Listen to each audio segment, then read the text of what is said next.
Martín, de la diócesis de San Juan de los Lagos. Estoy muy feliz de que esté aquí por varias razones, igual que por ustedes, pero sucede que el Padre Pedro, de los 15 retiros que ha habido en todo el país, ha asistido a 13.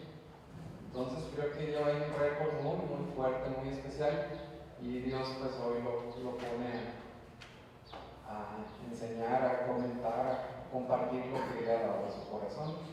Bienvenido. Gracias. Padre Pedro. Y también habrá que decir que el 2 de mayo próximo cumple 25 años de sacerdocio. Entonces ya desde ahora nos llenamos del júbilo, ya como en la víspera de esta fiesta. Gracias. Y pues nos va a compartir el tema de la gracia y la relación de Dios con el alma. Nos demos la palabra. Perdón. Disculpe. Perdón, eso lo he estado omitiendo. Sí. Cristi Medina García va a ser el instrumento del Señor para introducirnos al tema con un hermoso giro. Buenos días, hermanos. Voy a dirigirme hacia casa de nuestro Señor. Mamá mía, te amo, ámame tú también, da un sorbo de voluntad de Dios a mi alma y dame tu bendición para que pueda hacer todas mis acciones bajo tu mirada materna. Amado Rey Celestial, continúo fundida en tu divino querer, en tu divina voluntad, en tu divino amor, y me revisto totalmente de tu humanidad y de tu divinidad. Tomo tu mano santísima para encaminarme a ese momento en el que tú, crucificado, amadísimo Rey, completamente extendido en la cruz para darnos tu amor, fue derramado de tu costado herido, sangre y agua en ese momento que expiraste. Amadísimo Rey Celestial, regenerados con tu preciosísima sangre, en este momento, bañados con tu amorosísima agua del costado, amadísimo Rey, quiero entrar más profundo en el divino querer, en el orden de la gracia, para encontrar al Espíritu Santo que fue derramado en este momento, para que tu iglesia naciera de ese costado herido. Amadísimo Rey, quiero encontrar en este momento a todos los santos que en tu divino querer, en el Espíritu Santo, has dado en estos 2000 años, toda tu gracia que se ha derramado. Y yo, amadísimo Jesús, fundido en ti y difundida en cada corazón de criatura creada, redimida, encontrarme en ese latido para darte la correspondencia de amor, de alabanza, de bendición y precisamente de gracias por habernos dado al Paráclito, al Espíritu Santo, que fundida en este orden de gracia, quiero recorrer cada uno de los corazones de tus almas consagradas, de tus sacerdotes, para poner en ese corazón el sello de tu voluntad, como corona de su ministerio,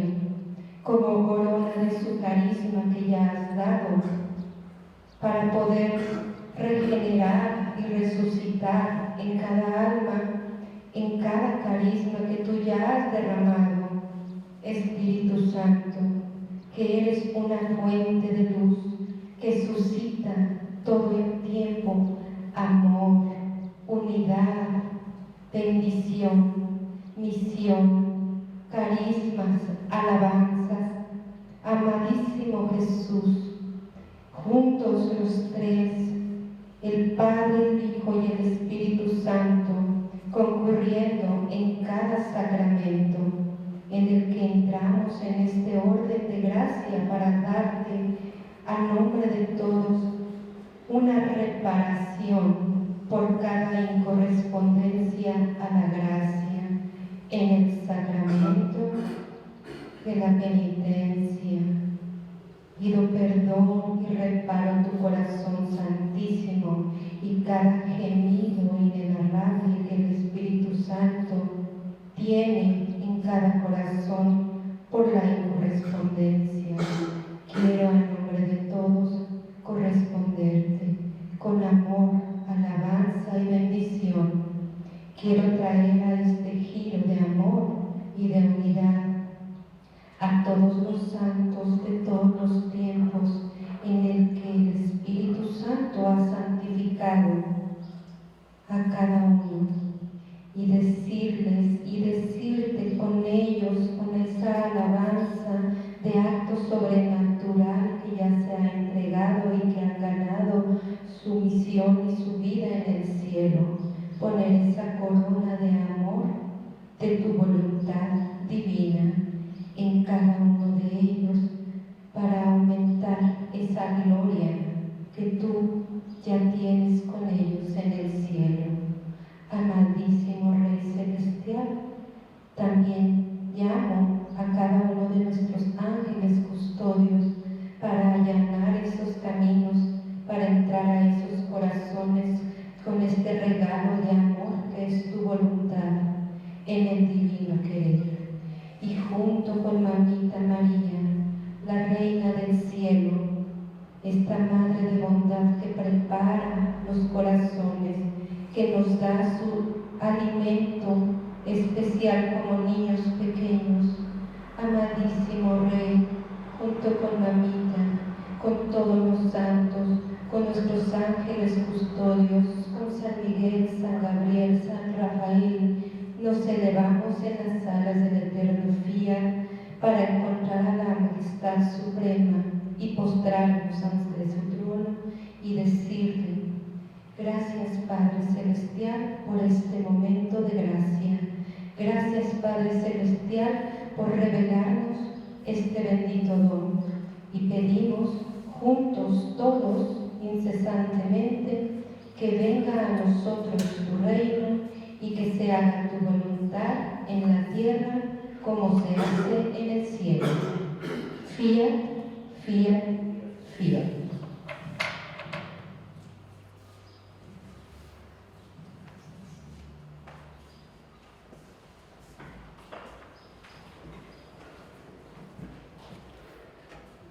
Muy buenos días a todos. Buenos días.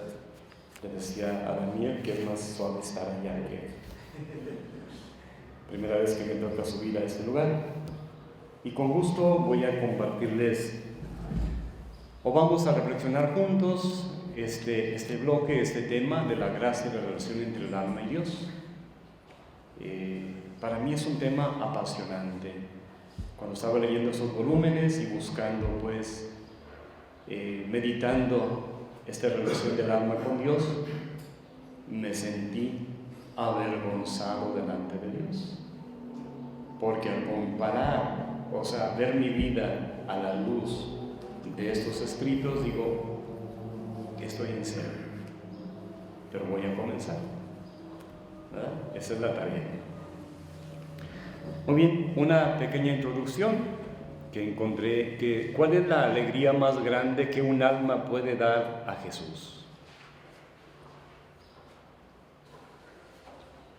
Jesús dijo a la beata Dina Belanger el 30 de abril de 1928, dice: además de la felicidad perfecta y eterna que tengo en mi Padre, es para mí reproducir en las almas que ha creado, por amor, reproducirme yo mismo en mi divinidad. La alegría más grande es reproducirme yo mismo en mi divinidad, dice Jesús. Esta beata, Dina Belanger, fue beatificada por el Papa Juan Pablo II el 20 de marzo de 1993. Ya Jesús revelaba cuál es la alegría que un alma puede dar a Jesús, reproducir la misma divinidad. Y para entender ese tema de la gracia, vamos a ver cuál es la diferencia entre la gracia santificante y la voluntad divina.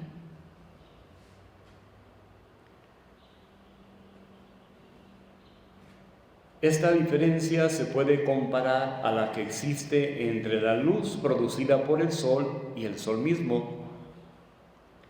La divina voluntad es la fuente increada de la gracia santificante. La divina voluntad es la fuente increada de la gracia santificante. Poseer la divina voluntad como en el cielo es la fuente de toda gracia. Poseer la gracia santificante, que es una participación en la vida divina, es un gran regalo. La gracia que se podría llamar la vida mística y la vida divina. No sé si podamos entender la diferencia entre la gracia santificante y la voluntad divina, que viene siendo ese sentido de poseerla como en el cielo, que es la fuente de toda gracia. Ya ayer con el Padre Felipe veíamos en ese tema de las virtudes a Luisa, que Jesús le dice a Luisa: ponte en el centro de mi divina voluntad y verás girar, verás todo lo que ocurre en tu vida y no te pasará nada. ¿Verdad? Así decía pues Jesús a Luisa. Jesús posee la gracia por naturaleza y la Santísima Virgen María la posee por donación. Entonces, con esta pequeña introducción a lo que es la gracia y la relación entre el alma y Dios, encontré algunos escritos de los Santos Padres en cuanto a la gracia, y dice San Dionisio: la salvación se encuentra en la deificación, es decir, con la unión más perfecta con Dios y la asimilación. El Padre Arintero dice: este fuego es el Espíritu Santo que nos debe animar, nos inflama, nos limpia para hacernos perfectos hasta la deificación. San Agustín nos dice: si Dios se humilló a sí mismo para convertirse en el hombre, fue para exaltar a los hombres por su gracia. Eadmer, un discípulo de San Anselmo, dice: Dios deifica y nosotros somos deificados por su gracia. San Pedro Crisólogo dice: el que cree y profesa ser hijo del Padre debe hacer actos dignos de su Padre, ya que convirtió su naturaleza en naturaleza divina. Entonces ahí, como hijos de Dios, pues debemos nosotros manifestar o dejarnos convertir como hijos de Dios. San Atanasio dice: los hombres han sido deificados por el Verbo divino. San Juan de la Cruz nos dice: Dios se comunica más con el alma que ha progresado más en el amor, cuya voluntad es más perfecta con la voluntad de Dios. Cuando vaciamos nuestra voluntad, la unimos a la voluntad de Dios, entonces Dios, dice San Juan de la Cruz, Dios se comunica más con el alma que ha progresado en el amor. El Padre Pío nos dice: si la gracia santificante imprime la imagen de Dios en nosotros, así llegamos a participar de la naturaleza divina. Entonces, esta doctrina de los Santos Padres nos habla acerca de lo que es la gracia, y así vamos a entrar en el tema de la gracia, de la relación entre el alma y Dios, en lo que Jesús le dice a Luisa. Si alguien por ahí nos ayuda a ver esta primera parte, las 4 señales por las que el alma posee la gracia. Se alcanzan a leer ahí, o si no en su libro también lo pueden leer.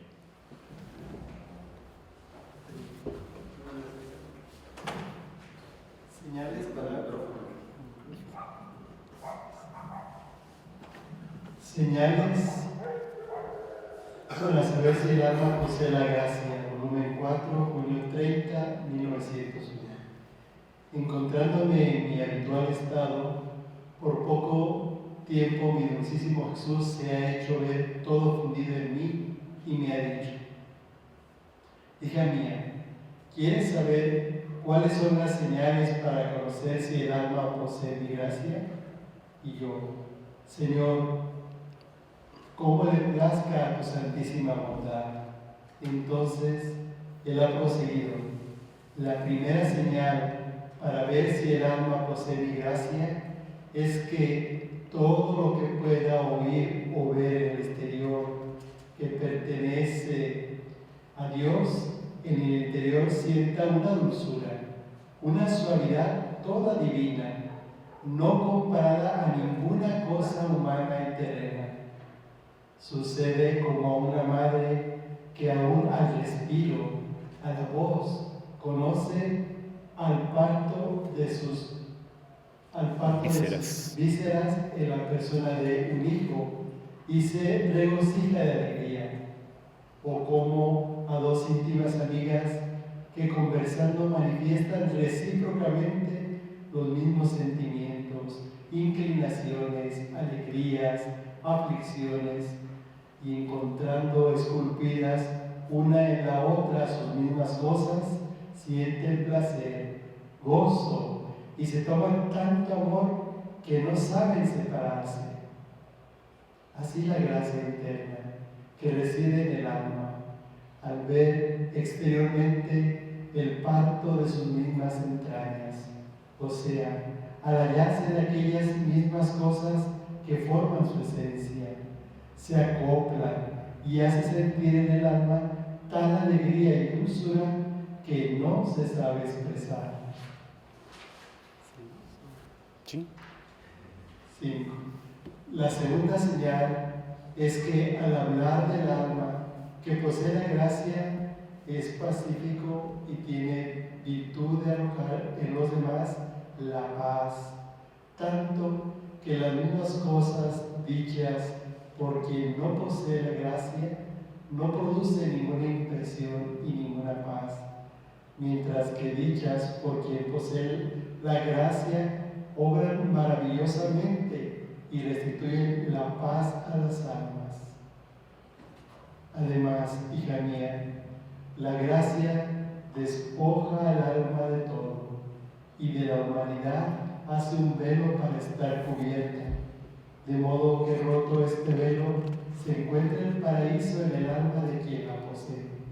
Entonces, no es maravilla si en esa alma se encuentra la verdadera humildad, obediencia y demás, porque de ella no queda otra cosa que un simple velo, y ve con claridad que dentro de ella está toda la gracia, que obra y que le tiene en orden todas las virtudes y la hace estar en continua actitud para Dios. Continua. Sí.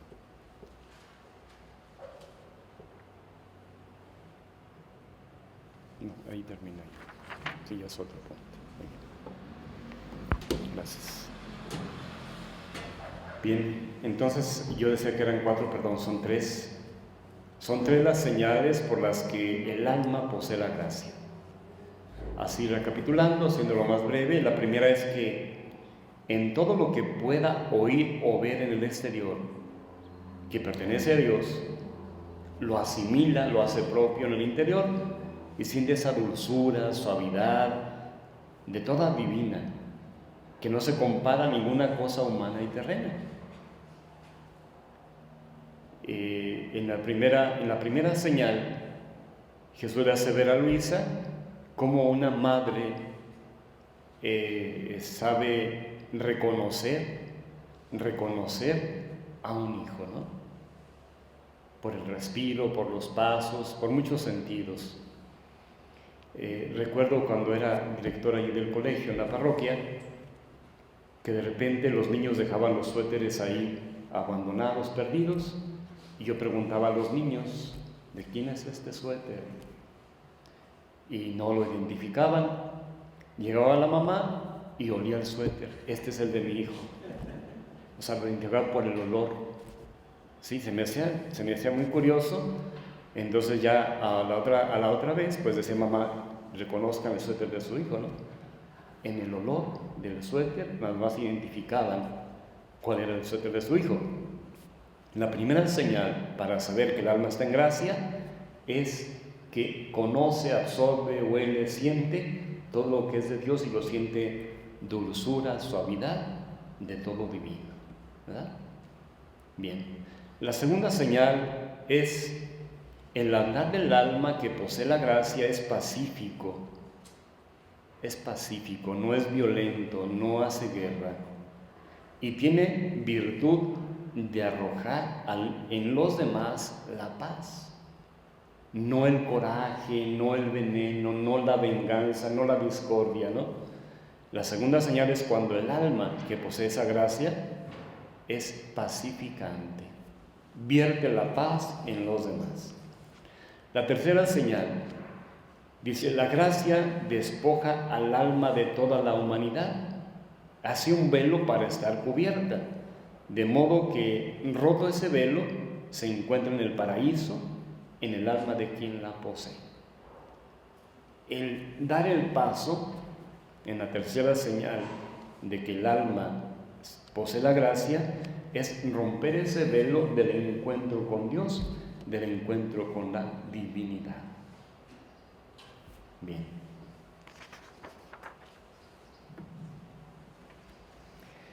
Me llamó la atención este siguiente título del volumen 4, agosto 3 de 1901, donde dice: el alma que posee la gracia tiene potestad sobre el infierno, sobre los hombres y sobre Dios. Esta mañana mi adorable Jesús no venía, y después de mucho esperar ha venido la Virgen Mamá, conduciéndolo casi por la fuerza. Pero Jesús huía. Entonces la Virgen Santísima me ha dicho: hija mía, no te canses en pedirle, más bien sé inoportuna, porque este huir que hace es señal de que quiere enviar algún castigo. Por eso huye de la vista de las personas amadas. Pero tú no te detengas, porque el alma que posee la gracia tiene potestad sobre el infierno, sobre los hombres y sobre Dios mismo. Porque siendo la gracia parte de Dios mismo, poseyéndola el alma, no tiene tal vez el poder sobre lo que ella misma posee. Entonces, después de mucho esperar, obligado por la mamá reina e importunado por mí, ha venido, pero con un aspecto imponente y serio, de modo que no me atreví a hablar. No sabía cómo hacer para quitarle aquel aspecto tan imponente. Pensé comenzar a hablar con disparates, diciéndole: mi dulce bien, amémonos. Si no nos amamos nosotros, ¿quién nos debe amar? Y si no te contentas con mi amor, ¿quién podrá contentarte? Dame una señal cierta de que estás contento de mi amor. De otra manera, yo desfallezco, yo muero. Pero ¿quién puede decir todos los disparates que he dicho? Creo que es mejor pasarlos por alto, pero con esto parece que he tenido éxito en quitarle aquel aire imponente que tenía, y me ha dicho: Solo estaré contento de tu amor cuando éste sobrepase el río de la iniquidad de los hombres. Por eso piensa en acrecentar tu amor, porque así más estaré contento de ti. Dicho esto, ha desaparecido. Es sorprendente esta realidad de cómo el alma que posee la gracia tiene esa potestad. Y Luisa sabe cómo conquistar a Jesús. Sabe hacerle saber que ella está, pues, reservada en el amor que le tiene, pero aún así se lo expresa y logra quitar ese rostro imponente de Jesús. Pero como María intercede y motiva a Luisa a que no se desanime. En la vida nuestra, tal vez, ha habido muchos aspectos de desánimo cuando queremos conseguir esa gracia. A mí me motiva de manera personal este aspecto de cómo el alma tiene potestad, cuando tiene la gracia, tiene potestad sobre el infierno, sobre los hombres y sobre Dios mismo.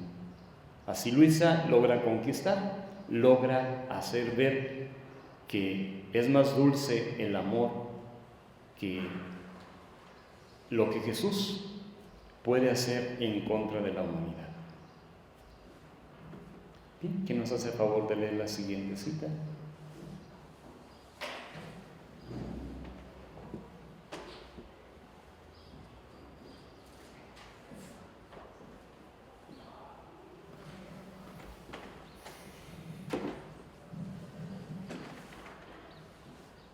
Octubre 3, 1901. Luisa se ofrece en modo especial. No hay obstáculo mayor para la unión con Dios que la voluntad humana. Habiendo recibido la comunión, estaba pensando cómo ofrecer una cosa más especial a Jesús, cómo atestiguarle mi amor y darle un mayor gusto. Entonces le he dicho: amadísimo Jesús mío, te ofrezco mi corazón para tu satisfacción y como eterna alabanza, y te ofrezco a toda mí misma, aún las mínimas partículas de mi cuerpo, como tantos muros para ponerlos ante ti, para impedir cualquier ofensa que te sea hecha, aceptándolas todas sobre mí, si fuese posible, y a tu placer hasta el día del juicio.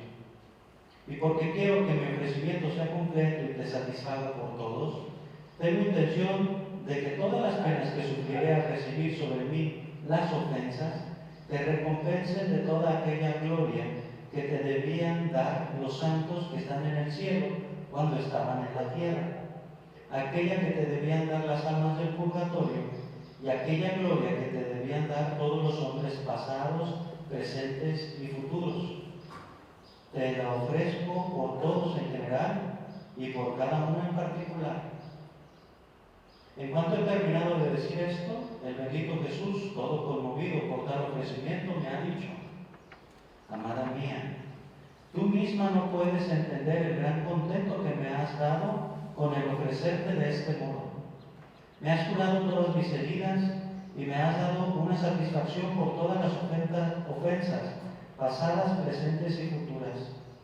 Y yo la tendré en cuenta por toda la eternidad como una gema preciosa que me glorificará eternamente. Y cada vez que la vea, te daré una nueva y mayor gloria eterna. Hija mía, no puede haber obstáculo mayor que impida la unión entre yo y las criaturas y que se oponga a mi gracia que la propia voluntad. Tú, con ofrecerme tu corazón para mi satisfacción, te has vaciado de ti mismo, y vaciándote de ti, yo me verteré todo en ti, y de tu corazón me vendrá una alabanza que me traerá las mismas notas de las alabanzas de mi corazón, que continuamente da a mi Padre para satisfacer a la gloria que no le dan los hombres. Mientras esto decía, veía que mediante mi ofrecimiento salían de todas las partes de mí misma muchos ríos que se derramaban sobre el bendito Jesús, y que después, con ímpetu y más abundante, los derramaba sobre toda la corte celestial, sobre el purgatorio y sobre todas las gentes. Oh bondad de mi Jesús, al aceptar un tan mísero ofrecimiento que lo recompensa con tanta gracia. Oh prodigio de las santas y piadosas intenciones, si en todas nuestras obras, aún triviales, no sirviéramos de ellas, ¿qué negocio no haríamos? ¿Cuántas propiedades eternas no adquiriríamos? ¿Cuánta gloria además no daríamos al Señor?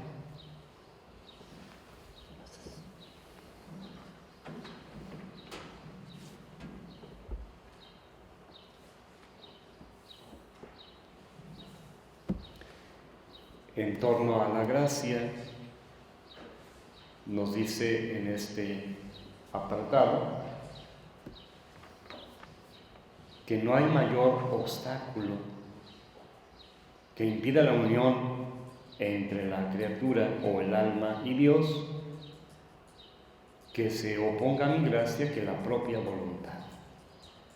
A veces ponemos obstáculos nosotros, ponemos retrasos, ponemos muchas cosas en ese sentido para impedir que la gracia de Dios llegue a nosotros. Y cuando nuestra voluntad es más fuerte, entonces la gracia de Dios no llega en ese sentido. Así Jesús le dice a Luisa, si tu voluntad o la voluntad de la criatura es más fuerte, entonces mi gracia no se da, no se puede dar ese ofrecimiento.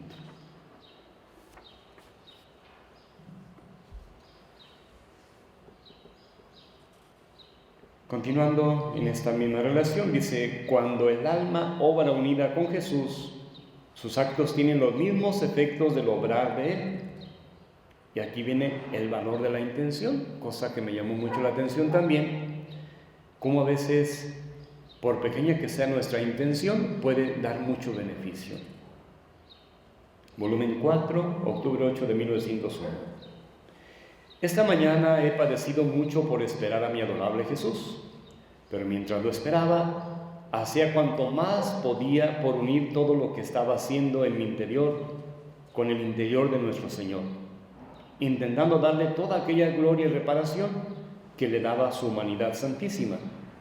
Ahora, mientras esto hacía, el bendito Jesús ha venido y me ha dicho, hija mía, cuando el alma se sirve de mi humanidad como medio para obrar, aunque sea solo un pensamiento, un respiro, un acto cualquiera, son como tantas gemas que salen de mi humanidad y se presentan ante la divinidad. Y como salen por medio de mi humanidad, tienen los mismos efectos de mi obrar cuando estaba sobre la tierra. Y yo, Señor, siento como una duda. ¿Cómo puede ser que con la simple intención en el obrar, aún en las más mínimas cosas, mientras que considerándolas son cosas de nada, vacías, y aparece que la sola intención de la unión contigo y de agradarte solo a ti, las llena? Y tú las elevas en aquel modo supremo, haciéndolas aparecer como cosas grandísimas. Hija mía, vacío es el obrar de la criatura, aunque fuese una obra grande. Es la unión conmigo y la simple intención de agradarme a mí lo que lo llena. Y como mi obrar, aunque fuese un respiro, excede un modo infinito a todas las obras de las criaturas juntas. Y aquí la causa que lo hace tan grande. Y además, ¿no sabes tú que quien se sirve de mi humanidad como medio para obrar sus acciones, viene a nutrirse de los frutos de mi misma humanidad y alimentarse de mi mismo alimento? Además de esto, ¿no es acaso la buena intención lo que hace al hombre santo? ¿Y la mala intención lo que lo hace perverso? No siempre se hacen cosas diversas, sino que con las mismas acciones uno se santifica y el otro se pervierte. Mientras decía esto, veía dentro de nuestro Señor un árbol verde lleno de bellos frutos, y aquellas almas que obraban para agradar solo a Dios y por medio de su humanidad, las veía dentro de él, sobre este árbol, y su humanidad servía de habitación a esas almas. Pero qué escasísimo era su número.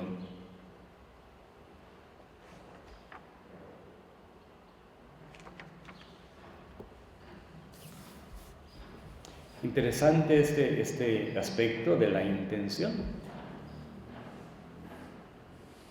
Dice que hay intención buena e intención mala. La intención buena hace al hombre santo y la mala lo hace perverso. En el mismo obrar, en la misma acción. ¿Cómo sería esto, Padre Felipe? Pero tenemos en Judas, por ejemplo, ¿sí?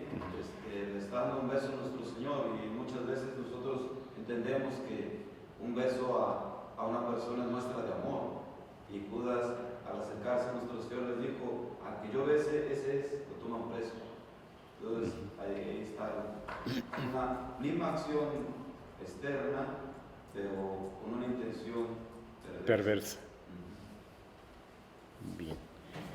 Sí, yo decía, bueno, a veces, ¿cuántas veces las almas tienen la buena intención, pero no realizan la acción? Y dice Jesús que con la buena intención se puede santificar. Pero a veces los padres decimos a los penitentes o a los dirigidos espirituales que no basta con la intención. Es que tuve la intención de hacer una obra de caridad, pero no la hice. Sí, el asunto es la intención con que hizo la acción. O sea, no va a ser solo la intención, sino hasta que realiza la acción. Entonces va a contar con qué intención hice la acción. Porque si solamente queda la buena intención y no realiza la acción, no se completó. O sea, aquí va a tomar en cuenta con qué intención realicé la acción. La hice, ahora se va a juzgar con la intención con que la hice. Y ese sí va a contar. La otra queda incompleta. Bien. Algunas personas, ahora que pasó la Cuaresma, decían: Padre, tuve la intención, hice la promesa y tuve la intención de cualquier cosa, ¿no? De no tomar, de no fumar. ¿Cuánto avancé? Pues nada. Yo decía, pues nada, no avanzaste nada, te quedaste peor. Sí, porque tuviste la intención de hacerlo, pero no lograste la acción. En ese sentido. O sea, no me privé, seguí tomando, seguí fumando, seguí haciendo lo que tenía que hacer, pero no llegué a realizar pues esa obra buena, ¿verdad? Entonces, en ese sentido, me llama especial la atención cómo la intención tiene que llevar la acción de la mano, ¿verdad? Buena o mala, pero la buena nos lleva a la santidad, la mala nos lleva a la perversidad. Bien.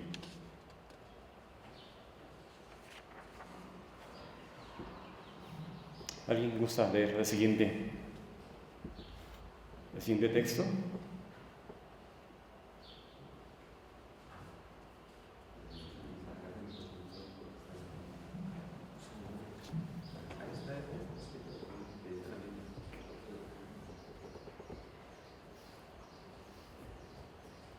¿Cuál era tu libro? El amor no es un atributo a Dios, sino su misma naturaleza. Es la primera. El alma delante de la presencia divina adquiere en sí misma y copia los modos del obrar divino. Hija mía, cuando traigo el alma a mi presencia, tiene este bien, que adquiere en sí misma y copia los modos de obrar divino, de manera que trata después con las criaturas, siente en ella misma la fuerza de obrar divino que dicha alma posee. Después de esto, sentí un temor, y era que si aquellas cosas que hago en mi interior eran aceptables o no al Señor, Él ha agregado: ¿por qué temes mientras tu vida está injertada con la mía? Y además todo lo que haces en tu interior ha sido infundido por mí. Y muchas veces lo he hecho yo junto contigo, sugiriéndote el modo como hacerlas para que fueran agradables a mí. Otras veces he llamado a los ángeles y juntos han hecho lo que tú hacías en tu interior. Esto significa que me agrada lo que tú haces y que yo mismo te he enseñado. Por eso sigue y no temas. Así he quedado tranquilizado.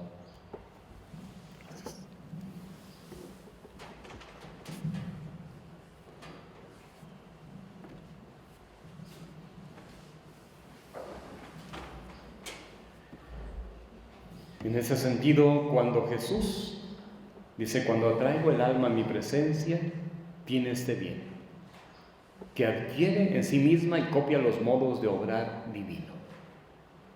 Cuando Jesús atrae el alma, queda impregnada de esa divinidad, entonces copia los modos del obrar divino. Se aleja del obrar humano y entonces Jesús encuentra en Luisa esa alegría, porque dice, por eso sigue y no temas. Hasta hoy me agrada lo que tú haces. Qué alegría sería para nosotros escuchar de Jesús en cada noche o en cada examen de conciencia que nos diga, me agrada lo que tú haces. Sería lo interesante, ¿no? Que nuestra alma adquiera esos modos divinos y que al final del día, no esperar al final de la vida. Yo digo que cada día cuando hacemos nuestro examen de conciencia, Jesús nos diga, me agrada lo que tú haces. Y así se motiva más el amor, ¿verdad? Se motiva más el amor. Bien. En la siguiente cita del volumen 4, junio 15 de 1902. Aquí es 1092, pero es 1902, ¿verdad? Ahí salió un poquito. Bien. Dice, el amor no es un atributo a Dios, sino su misma naturaleza. Encontrándome en mi habitual estado, mi adorable Jesús me ha transportado fuera de mí misma y me ha dicho, hija mía, todas las virtudes puede decirse que son mis dotes y mis atributos, pero el amor no puede decirse que sea un atributo mío, sino mi misma naturaleza. Por eso todas las virtudes forman mi trono y mis cualidades, pero el amor me forma a mí mismo. Al oír esto, me he acordado que el día anterior había dicho a una persona que temía por la inseguridad de la salvación, que quien verdaderamente ama a Jesucristo puede estar seguro de salvarse. Yo para mí considero imposible que nuestro Señor aleje de sí a un alma que de todo corazón lo ama. Por eso pensemos en amarlo y tendremos en nuestro propio puño nuestra salvación. Entonces he preguntado al amante Jesús si había dicho mal, y él ha agregado, amada mía, con razón tú dijiste esto, porque el amor tiene esto de propio, el formar de dos objetos uno solo, de dos voluntades una sola. Así que el alma que me ama forma conmigo una sola cosa, una sola voluntad. Entonces, ¿cómo puede separarse de mí? Mucho más que siendo mi naturaleza amor, donde encuentra alguna chispa de amor en la naturaleza humana, enseguida la une al amor eterno. Entonces, así como es imposible formar de un alma dos almas, de un cuerpo dos cuerpos, así es imposible que se pierda quien verdaderamente me ama. Qué interesante este diálogo de Luisa con Jesús, donde el amor no es un atributo de Dios, es su misma esencia, su misma naturaleza. Aquí viene una situación esponsal. En En el matrimonio, hombre y mujer ya no son dos, son uno solo. El alma, cuando se une a Dios, no pueden ser dos, sino uno solo. Entonces ahí está el sentido de cómo en el matrimonio dos cuerpos, dos voluntades con sexo diferente pueden ser y deben ser un solo ser. Y cómo el alma, cuando se desposa con Jesús, de esa manera, entonces se encuentra el amor puro, el amor pleno. Y no pueden ser dos almas, la mía y la de Dios o la de Jesús, sino una sola, que obre en ese sentido.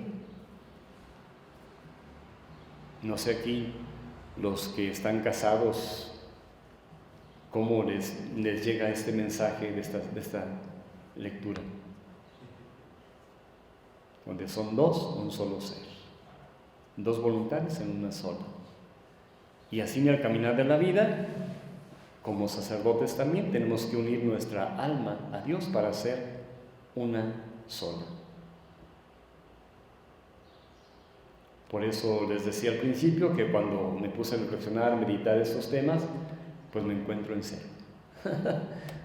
Pero voy a empezar a caminar en ese sentido. Muy bien.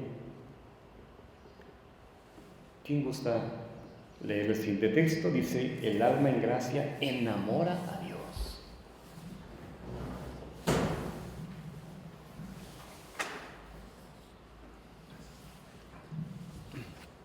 Llegando la hora de mi actual estado, pensaba entre mí que si el Señor no debía intentar esforzarme al menos para ver si algo lograba. Entonces, primero resultaba, pero después ha venido mi adorable Jesús y me hacía ver que cuando yo pensaba en estarme, Él se acercaba y me encadenaba así, de modo que yo no podía. Pero cuando pensaba en quitarme, Él se alejaba y me dejaba libre, de modo que podía hacerlo. Así que no me sabía decidir y decía entre mí: ¿cómo quisiera ver al confesor para preguntarle qué cosa debo hacer? Entonces, poco después, he visto al confesor junto con nuestro Señor y rápido he dicho: dime, ¿debo estar así o no? Mientras esto decía, veía en el interior del confesor que había retirado la obediencia que me había dado el día anterior. Entonces me decidí a estarme pensando entre mí que si fuera verdad que había retirado la obediencia, estaba bien, pero si era mi fantasía que esto veía, mientras podía ser falso, cuando el confesor viniera, entonces se pensaría: pudiendo probar de otro día. Así me he tranquilizado. Después, continuando a hacerse ver, el bendito Jesús me ha dicho: hija mía, la belleza del alma en gracia es tanta de enamorar al mismo Dios. Los ángeles, los santos quedan asombrados al ver este prodigioso portento de un alma aún terrenal poseída por la gracia. Ante la fragancia del olor celestial le corren en torno y con sumo placer encuentran en ella aquel mismo Jesús que lo beatifica en el cielo, de modo que para ellos es indiferente tanto estar arriba en el cielo como acá abajo junto a esta alma. Pero ¿quién mantiene y conserva este portento, dándole continuamente nuevas tintas de belleza al alma que vive en mi voluntad? ¿Quién quita cualquier herrumbre o imperfección y le suministra el conocimiento del objeto que posee? Mi voluntad.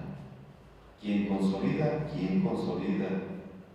establece y le hace quedar confirmada en la gracia? Mi voluntad. El vivir en mi querer es todo el punto de la santidad y da continuo crecimiento de gracia.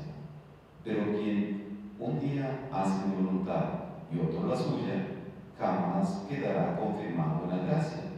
No hace crecer y de crecer.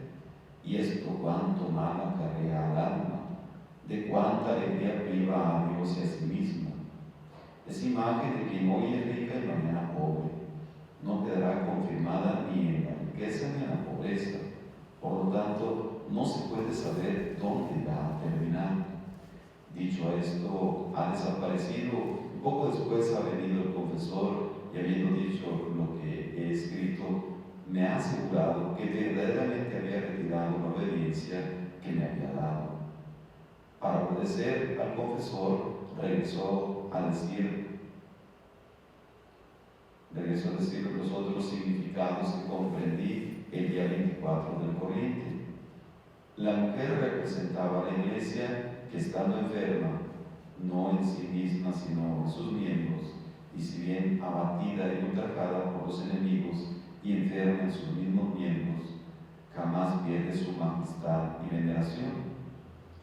De la cama donde se encontraba, comprendía que la iglesia, mientras parece oprimida, enferma e impedida, también reposa con un reposo perpetuo y eterno, y con paz y seguridad en el seno paterno de Dios, como niño en el seno de su propia madre.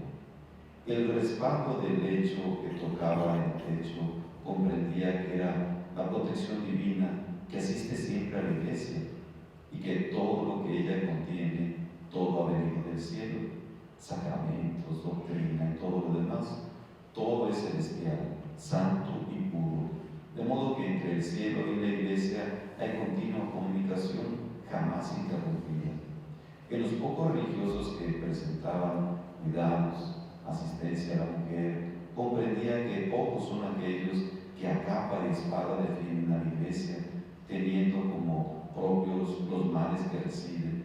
La recámara donde estaba, compuesta de piedras, representaba la solidez y firmeza y también la dureza de la iglesia para no ceder a ningún derecho que le pertenece. La mujer moribunda, que con intrepidez y coraje se hace golpear por los enemigos, representa a la iglesia, que mientras parece que muere, entonces resurge más intrépida. ¿Pero cómo?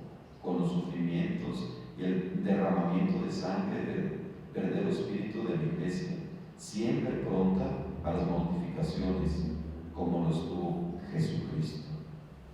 ¿Cómo es difícil encontrar un alma que se dé toda a Dios para poder decir a Dios, cede todo a ella, para que hacer que Dios se dé todo a ella? Muy bien, gracias. Bien, un poquito extenso el diálogo, pero muy comprensible. Cómo el alma en gracia enamora a Dios y es capaz de cualquier sufrimiento, de cualquier dolor, por amor. Ayer lo veíamos en el tema del Padre Felipe, cómo el amor es capaz de todo. Cualquier sufrimiento, cualquier esfuerzo, el amor lo realiza y lo lleva a bien. Así el alma en gracia enamora a Dios, porque dice, la belleza del alma es gracia, en gracia es tanta, de enamorar al mismo Dios. Los ángeles y los santos quedan asombrados al ver este prodigioso portento de un alma aún terrenal poseída por la gracia. No recuerdo si fue San Pablo, y si me equivoco me corrigen, que decía, para mí la vida es Cristo y morir una ganancia. Si estoy aquí, estoy bien. Si me voy, también estoy bien. ¿Verdad? En ese sentido, de cómo el alma en gracia enamora a Dios. Y el alma se siente satisfecha, contenta, plena, de decir, estoy bien aquí y estoy bien allá. Esa sería la tarea de cada uno, ¿no? En ese sentido, de poseer esa gracia y decir, estoy bien aquí y voy a estar bien allá. Vivir sin temor, sino buscando la manera de enamorar a Dios, que hasta los ángeles y los santos queden asombrados de este prodigio, ¿no? Bien, una tarea y un reto pues un poquito difícil para mí en lo personal, pero a lo mejor para algunos de ustedes ya no es tan difícil. pero estamos en ese caminar, en ese sentido de que la gracia de Dios posea nuestra alma para poderlo enamorar.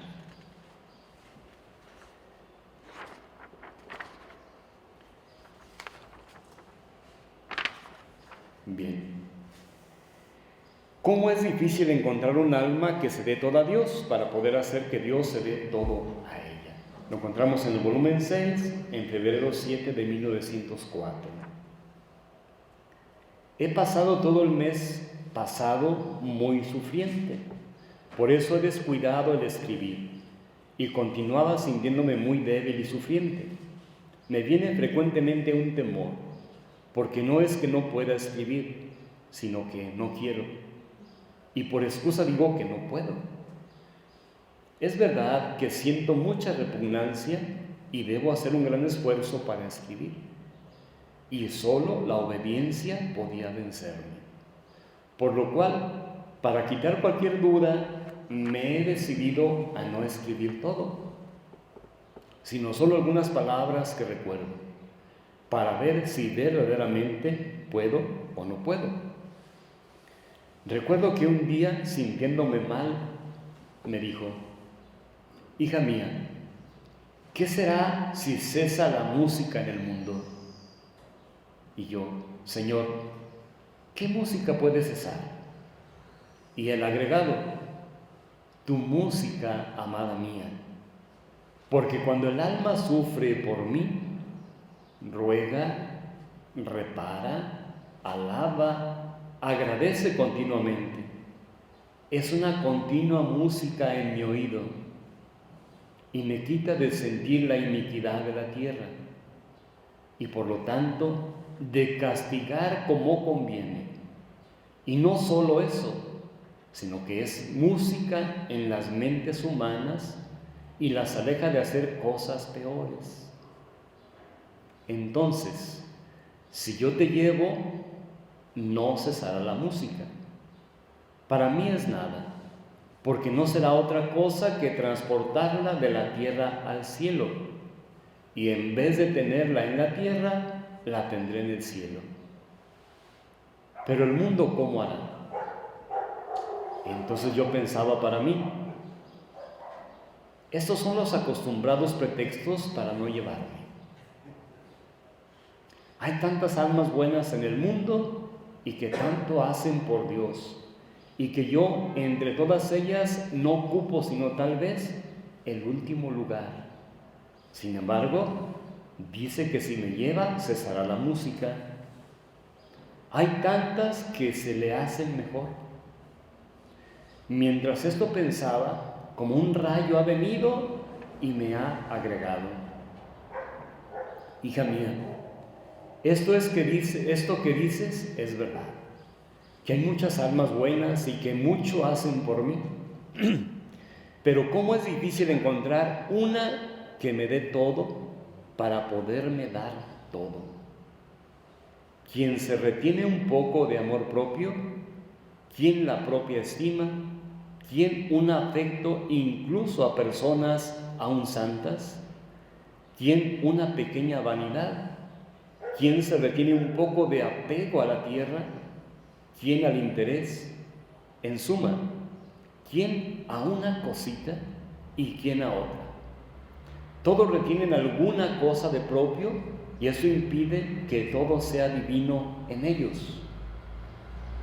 Entonces, no siendo todo divino lo que sale de ellos, no podrá su música producir aquellos efectos a mi oído y a las mentes humanas. Por consiguiente, el mucho hacer de ellos no podrá producir aquellos efectos, ni agradarme tanto como el pequeño hacer de quien no retiene nada para sí y que todo a mí se da.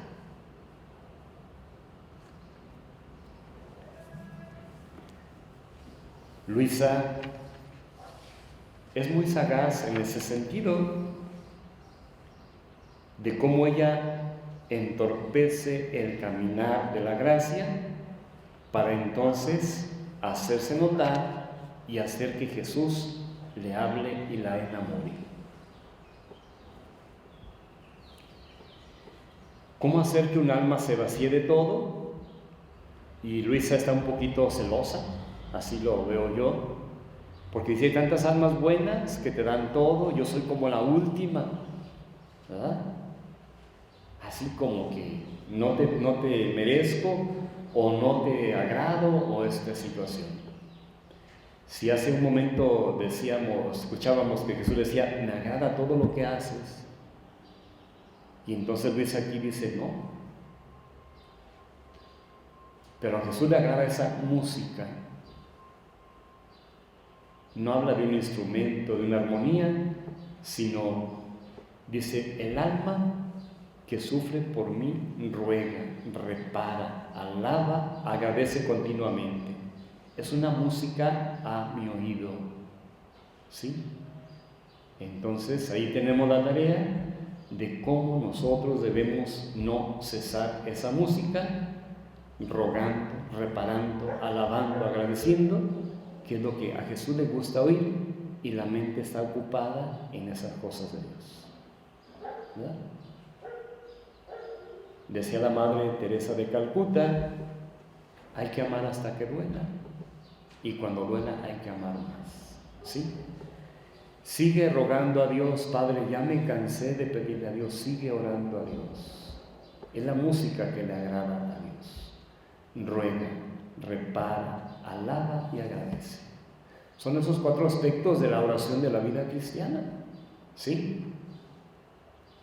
Pedir, agradecer, alabar, ¿sí? Y reparar.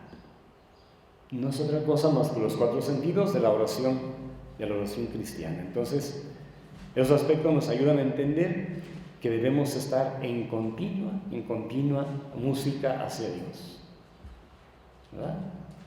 Qué interesante ese aspecto. Pero cómo Luisa busca la manera de hacer sentir que Jesús le diga que Él es agradable, ¿no? Que la única alma que le ha entregado todo, que le ha dado todo, y así espera también de mí y de ti, que le entreguemos todo para que Él pueda vaciar todo en nosotros. Bien, ¿quién gusta leer los lamentos del alma en el siguiente texto?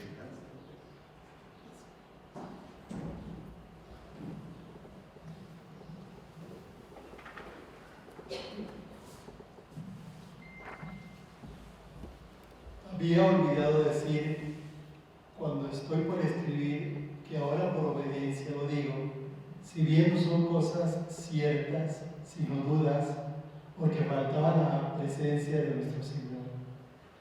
Me encontraba fuera de mí misma y parecía que me encontraba dentro de una iglesia, donde estaban algunos sacerdotes venerables y unidas almas del purgatorio y personas santas que estaban discutiendo entre ellos sobre la iglesia de San Cataldo, y decían, casi con certeza, que se había obtenido el abrirla al culto. Y yo, escuchando esto, he dicho, ¿cómo puede ser esto? El otro día corrieron rumores de que el capítulo había perdido la causa. Entonces, por medio del tribunal no se ha podido obtener, el municipio no la quiere dar, y ustedes dicen que se debe obtener, y ellos han agregado, a pesar de todas estas dificultades, no obstante, no está perdida, y aunque se llegue a poner manos a la obra para derrumbarla, no se podrá decir perdida, porque San Cataldo sabrá defender bien su templo. Pero sobre Corato, si a esto llega, mientras esto decía, han repetido, ya se han llevado las primeras cosas, la Virgen coronada ya ha sido llevada a su casa. Ve tú ante la Virgen y ruégale que, habiendo comenzado la gracia, la cumpla. Yo he salido de aquella iglesia para ir a rogar, pero mientras esto hacía, me he encontrado en mí mismo.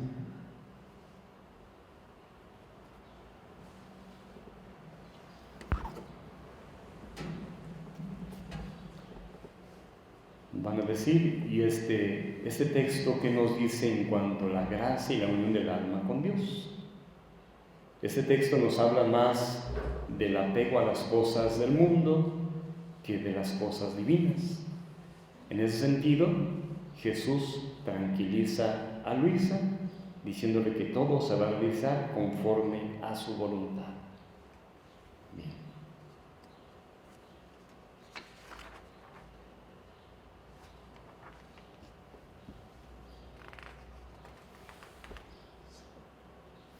Bien.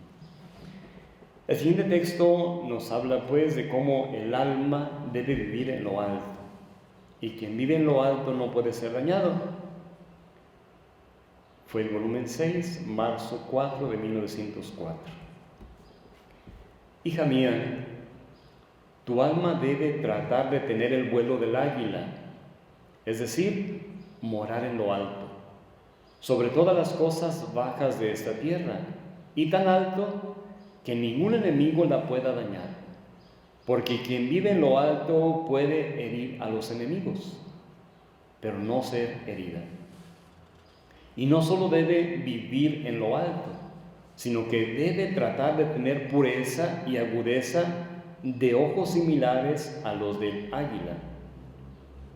Así, teniendo esta vista y viviendo a lo alto, con la agudeza de su vista penetra las cosas divinas, no de paso, sino masticándolas hasta hacer de ellas su alimento predilecto, disgustándose de cualquier otra cosa, pero también penetra las necesidades del prójimo y no teme descender entre ellos y hacerles el bien, y si es necesario pone su propia vida, y con la pureza de la vista, de dos amores hace uno, el amor de Dios y el amor del prójimo. Haciéndolo todo por Dios, tal debe ser el alma si quiere agradarme. ¿Qué figura tan hermosa nos presenta en este texto que compara el alma con el águila? El águila vive en las alturas, tiene una vista enorme que a no sé cuántos kilómetros puede observar cualquier detalle. Dice Jesús, así debe ser el alma. Debe vivir en lo alto, sino que debe tratar de pureza, agudeza y de ojos similares a los del águila, con esa vista que penetra las cosas divinas. Mirar no las cosas de la tierra, sino penetrar las cosas divinas. Y el alma lo puede hacer. Entonces, si Dios nos da esa habilidad, tenemos que aprovecharla y saber que ningún enemigo nos puede hacer daño, porque entonces el alma pertenece y vive siempre en lo alto, en las cosas divinas.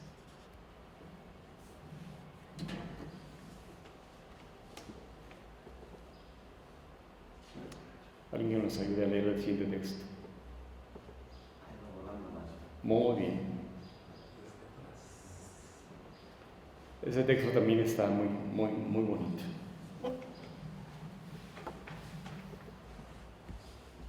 Continuando mi habitual estado, pero siempre con inmensa amargura en mi alma por la privación del bendito Jesús, y que a lo más viene cuando ya no puedo más, y después de que casi estoy persuadida de que no vendrá más, entonces cuando apenas lo he visto llevando un cáliz en la mano, me ha dicho: hija mía, si además del alimento del amor me das el pan de tu paciencia, porque el amor paciente y sufriente es alimento más sólido, más sustancioso y tonificante, porque si el amor no es paciente, se puede decir que es amor vacío, ligero y sin ninguna sustancia.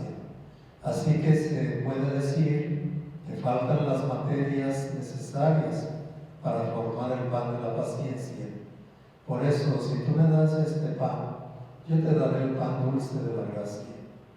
Y mientras esto decía, me ha dado a beber lo que estaba dentro del cáliz que llevaba en la mano, que parecía dulce como una especie de licor que no sé distinguir, y ha desaparecido. Después de esto veía en torno a mi lecho a muchas personas forasteras, sacerdotes, hombres de bien, mujeres, que parecía que debían venir a encontrarme, y algunos de ellos parecía que decían al confesor: danos noticias de esta alma, de todo lo que el Señor le ha manifestado, las gracias que le ha hecho, porque nos ha manifestado el Señor desde 1882 que escogía una víctima, y la señal de esta víctima sería que el Señor la habría mantenido siempre en este estado como jovencita, tal cual como cuando la eligió, sin envejecerse o cambiarse la misma naturaleza. Ahora, mientras esto decía, no sé cómo yo me veía tal cual como cuando me acosté en el lecho, sin que hubiera cambiado en nada por haber estado tantos años en este estado de sufrimiento. El alma desapegada. Esa ya es otra. Gracias. Observemos qué interesante este aspecto. Si el alma da a Dios el alimento del amor paciente, el alma no envejece. Nos parecía ver a Luisa con tanto sufrimiento y en ese estado en la cama, como vemos a tantos enfermos en cama que se van consumiendo, que el cuerpo se va envejeciendo y se va acabando. Pero dice, cuando buscamos dar ese alimento, o cuando dice Luisa, recibí ese cáliz como un licor que no sé distinguir, entonces vi la realidad de muchas personas forasteras, sacerdotes, hombres de bien, mujeres. Entonces todo ese sentido de cómo el alma en la presencia de Dios no envejece. ¿Sí? Tenemos un dicho muy común, que por ahí en mi rancho se escucha bastante. Cuando una persona le dice, oye, ya estás grande, ¿no? Entonces dice, el cuero es el que se arruga, el corazón nunca envejece, ¿verdad? Entonces por fuera parecemos ancianos, deteriorados, pero cuando el alma se alimenta o da ese alimento a Dios, o se alimenta de esa divinidad, nunca se envejece. Por eso Luisa dice, no sé cómo yo me veía tal como cuando me acosté en el lecho, sin que hubiera cambiado en nada por haber estado tantos años en estado de sufrimiento. Esa situación de que en la presencia de Dios todo es vida, todo es juventud, ¿verdad? Entonces dar ese alimento a Dios para permanecer siempre saciados o nutridos de Él. Bien. Vamos a ver del volumen 6, el julio 28 de 1904, cómo el alma desapegada de todo, en todo encuentra a Dios. Esta mañana, encontrándome en mi habitual estado, por unos momentos ha venido el bendito Jesús y me ha dicho, hija mía, cuando el alma está desapegada de todo, en todas las cosas encuentra a Dios. Lo encuentra en sí misma, lo encuentra fuera de sí misma, lo encuentra en las criaturas. Así que puede decir que todas las cosas se convierten en Dios para el alma.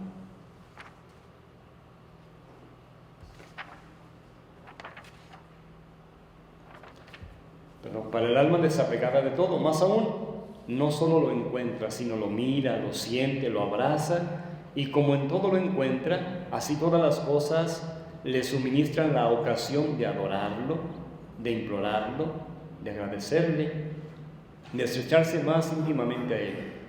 Y además, tus lamentos por mi privación no son razonables, pues si tú me sientes en tu interior, es señal de que no solo estoy fuera, sino también dentro, como en mi propio centro. He olvidado decir al principio que me lo ha traído la reina mamá, y como le rogaba que me contentara y no me dejara privada de Él, Jesús bendito ha respondido como está escrito arriba. Bien. Entonces, ahí está la razón por la que Luisa busca de una u otra manera la presencia física de Jesús. No solamente sentirlo dentro, sino quiere verlo, ¿no? Y le ansía y le ruega y le dice un modo de otro, para que Jesús pueda estar presente ahí. Y si no llega, pues le dice a la reina: mamá, tráelo, quiero verlo, necesito verlo. Bien. ¿Cuáles son los efectos de la gracia? En ese sentido, el volumen 6, mayo 5 de 1905, que también el Catecismo de la Iglesia Católica lo abarca en muchos sentidos y que lo hemos, pues, de alguna forma notado y transmitido en las catequesis. Encontrándome en mi habitual estado, cuando vino el bendito Jesús, parecía que de dentro de su interior salía otra imagen toda igual a él, solo que más pequeña. Yo he quedado maravillada al ver esto y él me ha dicho: hija mía, todo lo que puede salir de dentro de una persona se llama parto, y este parto se vuelve hijo de quien lo pare. Ahora, esta hija mía es la gracia, que saliendo de mí se comunica a todas las almas que la quieren recibir, y las convierte en otros tantos hijos míos. Y no solo eso, sino que todo lo que puede salir de bien, de virtud de estos segundos hijos, se vuelven hijos de la gracia. Ve un poco qué larga generación de hijos se forma la gracia, solo con que la reciban. Pero cuántas la rechazan, y mi hija se regresa a mi seno sola y sin prole. Mientras esto decía, aquella imagen se ha encerrado dentro de mí, llenándome toda de sí misma. ¿Cuál es el efecto de la gracia? Pues que produce y produce y produce en cada alma, en cada ser, ese sentido, porque brota o nace de Jesús, y la gracia a quien la recibe pues engendra ese sentido. Y cuando la rechazamos, dice: mi hija, se refiere a la gracia, se regresa a mi seno sola y sin prole. Entonces la gracia, el efecto de la gracia es para multiplicarse, para darse a los demás. El alma unida a la gracia puede hacer lo que debe hacer la muerte a la naturaleza, en el volumen 6, mayo 9 de 1905. Continuando mi habitual estado, me parecía que mi adorable Jesús salía de dentro de mi interior y con una voz dulce y afable decía: ¿y por qué, hija mía, todo lo que debe hacer la muerte a la naturaleza no puede hacerlo anticipadamente el alma unida a la gracia? Esto es, hacerla morir anticipadamente, hacerla quien solamente hace continua morada con mi gracia, porque viviendo con Dios le resulta más fácil morir a todo lo que es caduco, y el alma viviendo en Dios y muriendo a todo lo demás, la misma naturaleza viene a anticipar los privilegios que la deben enriquecer en la resurrección. Es decir, se sentirá espiritualizada, deificada e incorruptible, además de todos los bienes en que participará el alma, sintiéndose partícipe de todos los privilegios de la vida divina, y además de esto, la diferencia de gloria que estas almas tendrán en el cielo. Serán tan diferentes de las otras